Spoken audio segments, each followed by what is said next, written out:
Our first guest is the artist formerly known as Captain America, and he's also one of the best tweeters around. He's joining us from his home state of Massachusetts. Please welcome Chris Evans. Hi, Chris.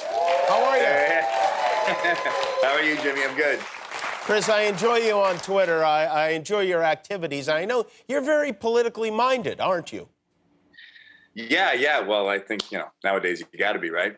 Yeah, but not. Sometimes I see a face as beautiful as yours and muscles as bulging, and I think this guy doesn't have a care in the world. He just wakes up, he looks in the mirror, to hell with everybody else. That's my subtext. That's always going on inside. So you started this website and app called astartingpoint.com. You'll do a better job of explaining what it is. Yeah.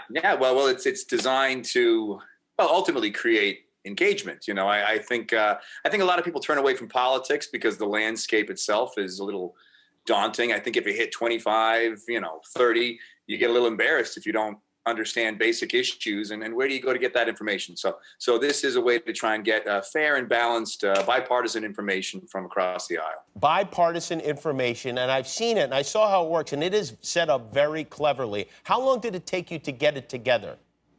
It was about 3 years. I had the idea in 2017. I brought it to a buddy of mine, and then it was 2018, 2019 of just gathering these interviews with elected officials and pleading with them to participate. And then, we launched earlier this year. You went to Washington, D.C., and you asked people in person. Initially, some people thought it was a joke, right? That this video was doctored or a bot of some kind and that wasn't really you. Initially, everybody thought it was a joke. It was. I don't know what I thought. I think foolishly, I just thought, this is such a great idea. Who wouldn't want to be a part of this, Right. And I expected, I thought the problem was going to be turning people away. Nobody responded. Everybody thought it was a joke. Everybody thought we were somehow trying to prank them. So it took a long time to build that bridge of trust. So you go to Washington, and how do you drum up enthusiasm in the first place? Do you put out flyers that say Captain America is on his way? How do you get, do you just make calls to all the offices, or are you just centered in a building where they are? We started with emails that were completely ineffective. Then we jumped to videos, thinking maybe if I, showed my face, that might help. And then even that did nothing. So again, our first trip to DC, we probably only had 5 or 6 people participating.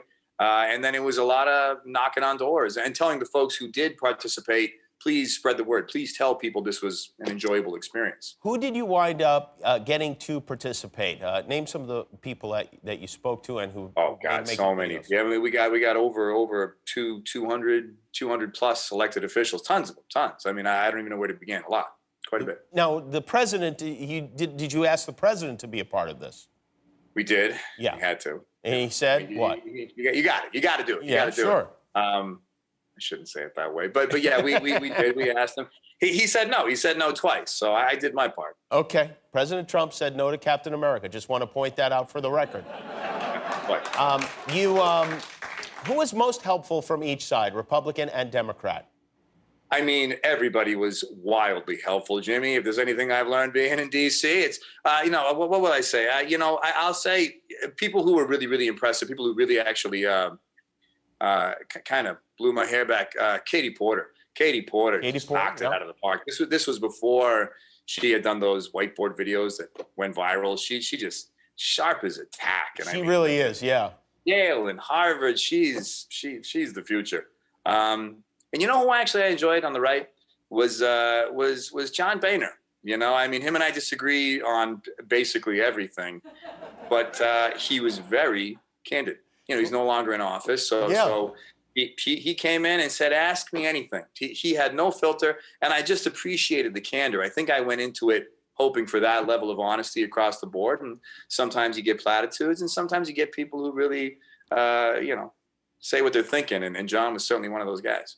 Is any elected official at a certain level invited to participate? Like, what if, like there's some nuts, like there's a couple of QAnon supporters that are running, and if they win office, will they be a part of your website?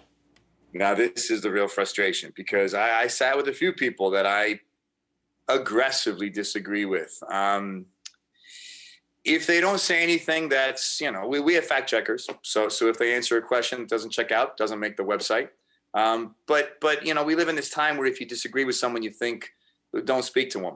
And the only problem is these are elected officials. They're already in office. They already got power. They're writing bills that affect your life.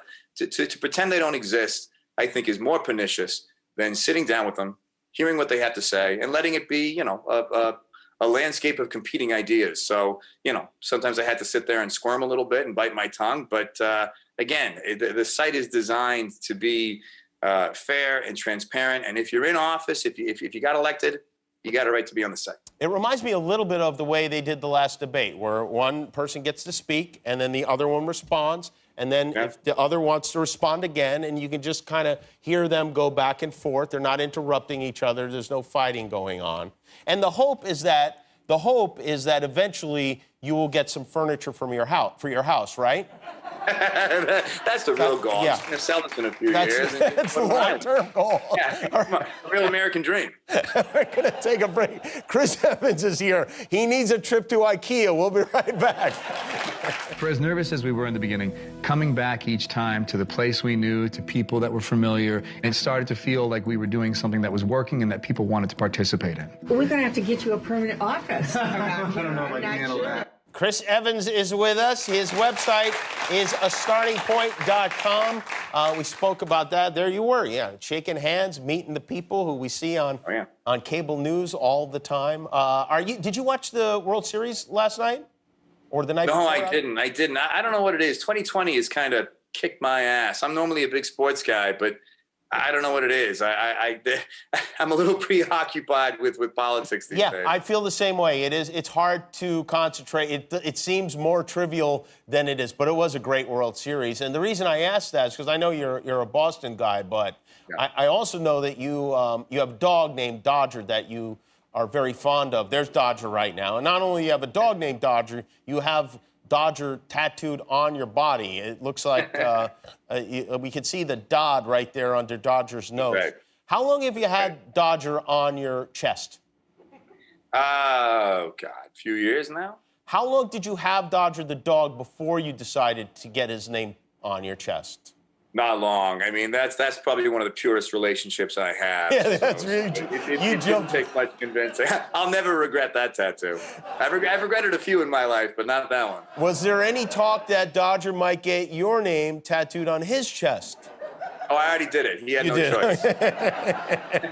But it has nothing to do with Dodger dogs, like, at the ballpark here, nothing like that? No. I mean, I'm from Boston. It'd be sacrilegious to name him after that. It's a far more embarrassing story that I now get to explain every time someone asks me. Yeah.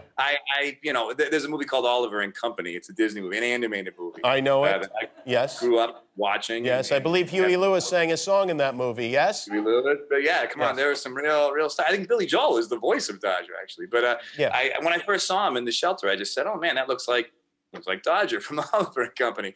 And then I after I decided I was taking him home with me, I went through the process of thinking of other names, and I couldn't get off Dodger, and I just said, well, I'm not gonna overthink this one. Yeah, well, you got a Dodger now in the house. So have you been following the Patriots now that your beloved Tom Brady has departed, has retired to Florida? I have. You have. But I'd be lying if I said I wasn't also following Tampa Bay a little bit more than I normally would do. Yeah, right. It's unbelievable what he's doing, isn't it? Doing great. I love it. Do you have a relationship with him? With Tom? No, I got nothing with. I mean, no. Like I said, last time I was on your show, I think I was. That was it. Out.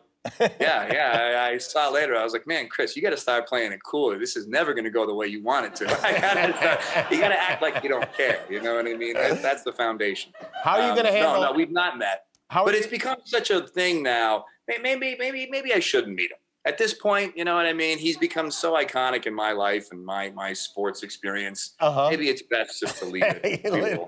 Leave him for Tampa now. How will you be handling the Halloween? Will you answer the door for trick-or-treaters? I don't know what's going to happen with Halloween. I'll go to my mother's house, and they normally, it's a great neighborhood. It's full of trick-or-treaters. I'm not quite sure how they're going to do it. I think some houses are leaving out bowls, and I'm not sure. Do kids show up dressed as Captain America knowing that you're there? Whether they show up as Captain America or not, they certainly ask. Yeah, right. Captain America live here, and then eggs. And... When's the last time you dressed up for Halloween? I probably dress up every Halloween. You do? Dress up. Yeah. Oh, all right. What about last year? Last year I went as Marty McFly, and it was good. I nailed it. Like right down to the Walkman. I had the whole deal. I'm getting the sense that you had a lot of DVDs as a kid, really. VHS, Jimmy. VHS, all right. Well, listen, if you want to learn about politics, not just now, but beyond this election, go to astartingpoint.com. Chris Evans set it up for you. He cares more about you than you care about yourself, so go check it out. Thank you, Chris. We'll be right back with Clayton Kershaw and Cody Bellinger. Hi, I'm Jimmy Kimmel. If you want to see all our latest videos, click the subscribe button, and if you don't, click anyway and close your eyes when they come on.